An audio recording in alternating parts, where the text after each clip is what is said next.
Magandang araw mga ka-movie recappers. Welcome muli sa ating channel kung saan binibigyan natin ng masinsinang pagbabalik-tanaw ang mga pelikula mula noon hanggang ngayon. Ngayon sisilipin natin ang isang action thriller movie na puno ng conspiracy, pagtataksil at matinding bakbakan.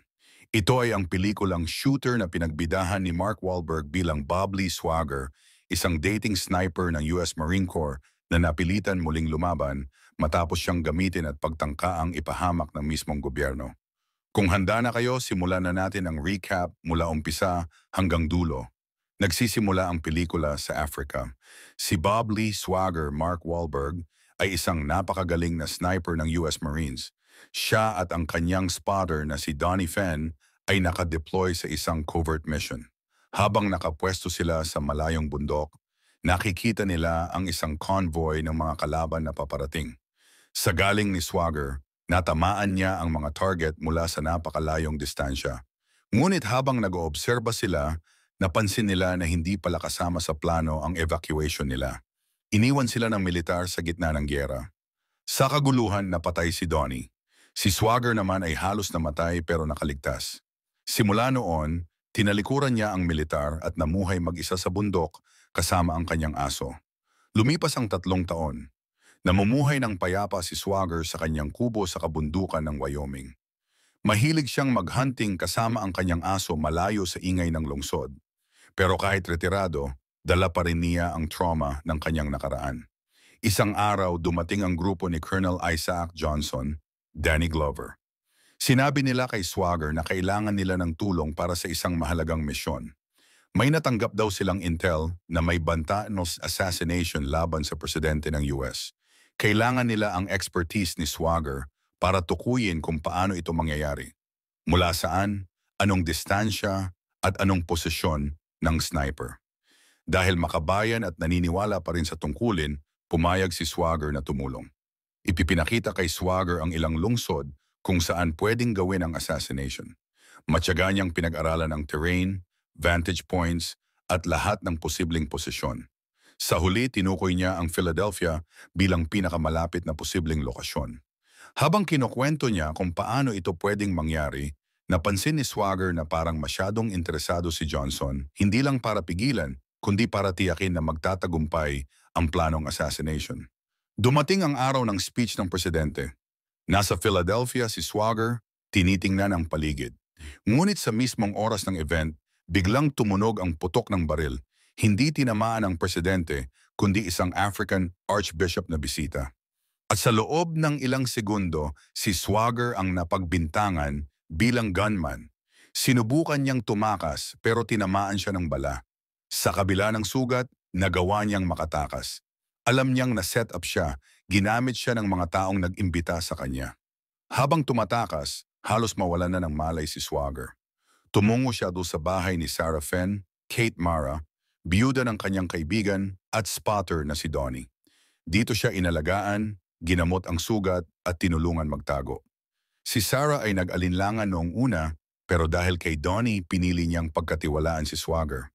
Samantala si FBI agent Nick Memphis, Michael Peña, ay isa ring nadawit.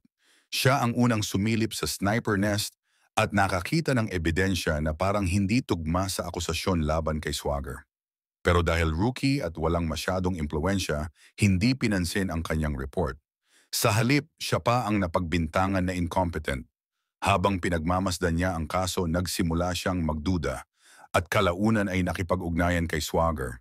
Habang tumatakas, napagtanto ni Swagger na ang totoong plano ay hindi ang pagpatay sa presidente, kundi ang pagpatay sa African archbishop. Bakit? Dahil ang obispo ay handang ibunyag ang mga war crimes ng US government at mga pribadong korporasyon sa Africa. Ang mga nasa likod ng lahat, si Colonel Johnson at si Senator Charles Meacham, Ned Beatty. Ginamit nila si Swagger bilang scapegoat.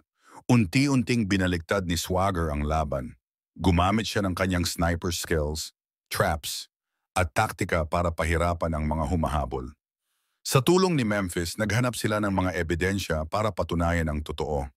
Nagkaroon ng matitinding action scenes, pagsabog ng convoy gamit ang sniper tactics, pag-ambush niya sa mga goons na pinadala para patayin siya, Pagsugod nila sa isang remote safe house kung saan natuklasan ang tunay na operasyon. Sa bawat hakbang, lumalakas ang kaso ni Swagger laban sa mga tiwaling opisyal. Upang pilitin si Swagger, dinukot ni Johnson at ng kanyang mga tauhan si Sarah. Ginahasa at tinorture siya habang tinatakot na papatayin kung hindi susuko si Swagger. Ngunit hindi ito nagtagumpay, lalo lang nagalit si Swagger at lumaban ng todo. Sa huling bahagi, hinarap ni Swagger sina Johnson, Senator Meacham at mga kasabwat sa isang remote cabin. Matindi ang putukan, sniper duels at pagsabog. Isa-isa niyang pinatahimik ang mga kalaban gamit ang kanyang skills. Sa huli, nabunyag ang katotohanan.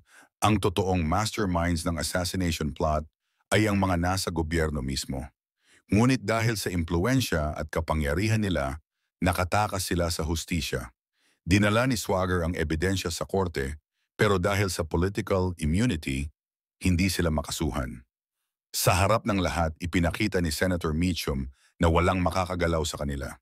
Pero hindi pumayag si Swagger. Sa huling eksena, nagplano siya ng sariling hustisya. Pinuntahan niya ang hideout ng mga kalaban at tinapos ang kanilang buhay, isang uri ng vigilante justice. Matapos nito, bumalik siya kay Sarah. Pareho silang nakahinga ng maluwag, alam na natapos na ang laban kahit hindi sa paraang legal. At dito nagtatapos ang pelikulang Shooter, 2007. Isang kwento ng pagtataksil ng gobyerno, ng sakripisyo, at ang hustisyang hindi makukuha sa korte kundi sa sariling kamay. Ipinapakita ng pelikula na kahit gaano ka makabayan, may mga taong handang gamitin ka para sa pansarili nilang interes. Kung nagustuhan ninyo ang recap na ito, huwag kalimutang mag-like, mag-comment, at mag-subscribe para sa mas marami pang movie recaps na gaya nito. Ako muli ang inyong ka-movie recapper at hanggang sa susunod nating pagbabalik tanaw, paalam.